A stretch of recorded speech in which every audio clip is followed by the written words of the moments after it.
Although I'll be honest, when I was early teens, I told my grandparents that I wanted to get into computers, and they told, "No, don't do that. No, that's not going to go anywhere." Yeah, don't I look stupid? Well, there were lots of people that said that. Yeah.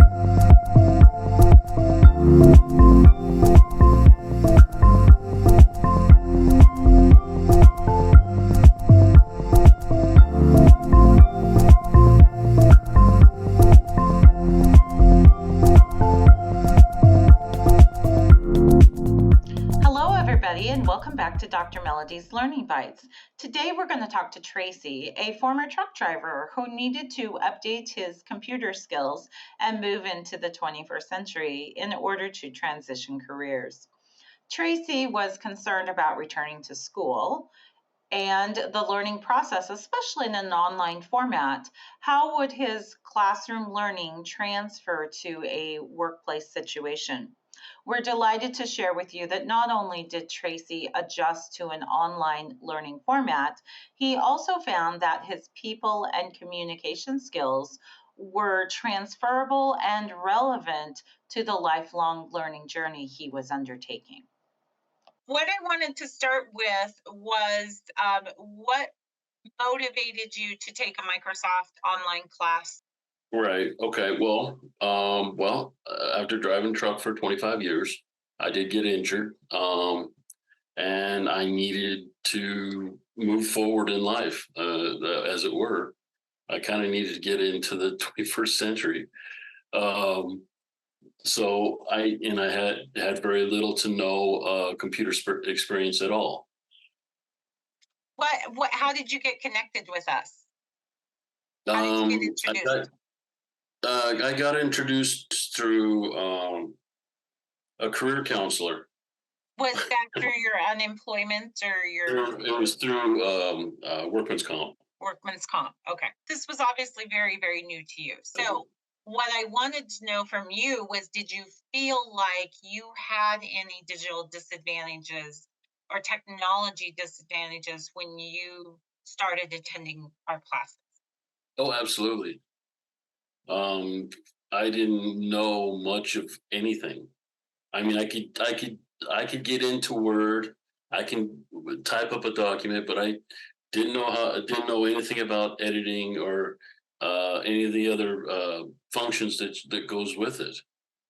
Along with same with Excel and everything else. Outlook, I'm still fuzzy on. Was that your first experience with remote Yes, communication too? Okay. yes. And Yeah, that I've was never been on Zoom before. It was throw it, rolling the dice, saying, "Okay, see if this works." I followed it. I can follow directions. It's just I wasn't sure what to expect and where it would go from there. yeah. And obviously, you seem really comfortable right now. So you've gotten used to talking to people remotely, haven't you? I have because the work I'm doing right now is strictly over Zoom. I don't Uh-huh. go to people's phones. I talk to people all across the country virtually through Zoom. Yeah, you've come a long way. You definitely felt a little bit overwhelmed with all the technology and being able to communicate remotely. Were there other non-technical challenges to you continuing your education? Like you mentioned losing your job. That's a stressor in itself. Well, I lost my job. I had to let the job go because of the accident that I was in. I just wasn't able to continue doing that. The physicality of it was just too much. But I've never really been good in school. I barely passed in through my most classes through when I was younger. Taking notes, learning how to readapt to a classroom environment was a challenge. Yet I knew I had to do this, whether I wanted to or not. I had no choice. I had to do this. So moving forward was the only thing I could do. So what were your feelings as you came into class the first day? Do you remember your emotions as you came in? Nervous, scared to death. Um, I know how to act with people and to interact with people, but it's nerve wracking going back to school, Mhm. being 52 years old. Well, I would add to that, I think you came in very determined. That wasn't determination, that was lack of options. Okay, necessity, Necessity, absolute necessity. survival. Yes. Okay, all right. Well, and with that, for some people, you didn't portray this, but for some people, it brings in a whole level of desperation too. Panic almost. Um, yeah, you're laughing. Is that how you felt? Kind of Oh, I panic. was completely panicked. Every class I went into, I was panicked. I had Uh, no idea what I was getting into. Yes, I can completely understand those feelings that you're describing. You talked about you interact with people really well. Did you have any idea? The thought of interacting with people online is a whole different type of interaction. Did you have any expectations for how you could communicate with me or the other students? No, I didn't have any expectations. I was simply just, like I said, trying to understand and move forward. When at first, it's like, okay, we're able to see each other, we're interact with each other, we can see each other. I can see the expressions on your face and how it looks, how you feel compared to what I feel, and it helped having somebody with confidence to help me through. Okay. So as you once you got in and like you went through your first day, the methods of interacting and communicating can be different. Um, what methods did you feel the most comfortable with? Talking once you realized that you could see the person and you could talk to them. Did you? Well, I think that just talking to people was being able to just literally talk to people, have that conversation, um, and be able to and because I did enjoy working with people when I was because I worked for with Home Depot and I was delivering all their stuff off their flatbed, so I was going to everybody's homes and Yes. delivering all their stuff. So I enjoyed working with people. I enjoyed talking with people. I got in trouble a number of times because I was there too long. Because people, when they get comfortable, they like to talk to you, and I was more than happy to listen. Um, and the same thing working on with people online. I mean, if I can see you, I can understand a little bit more about you.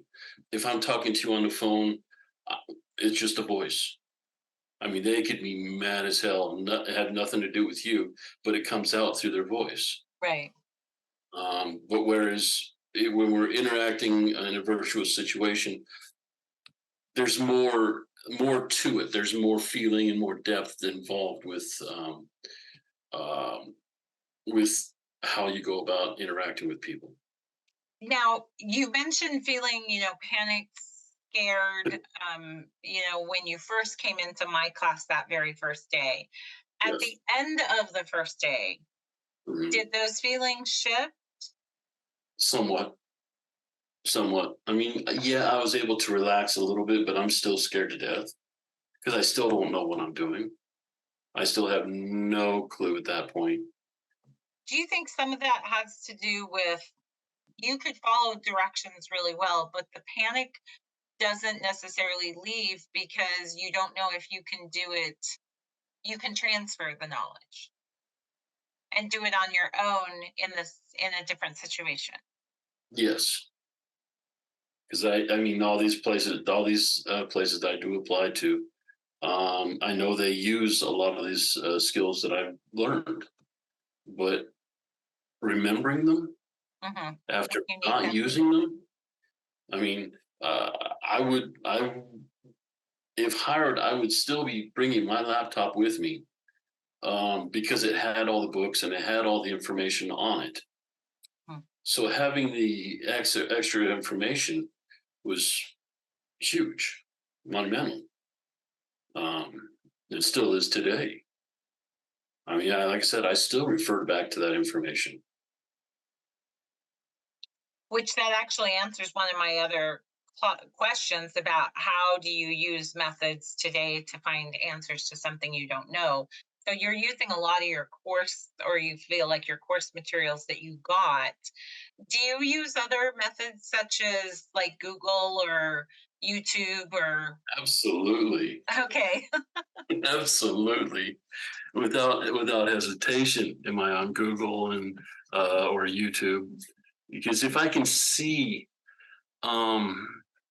if I can actually see how it's done, I can visualize it and make it work a lot easier.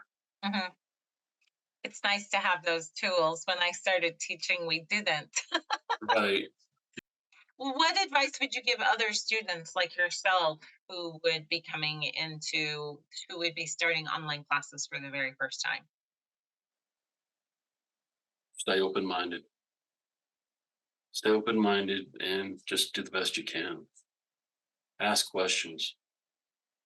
If you're not sure, you got to ask. If you can, ask them after class or during breaks. I know you gave multiple opportunities during all those times to go back and reflect on certain situations or issues. And having that was huge.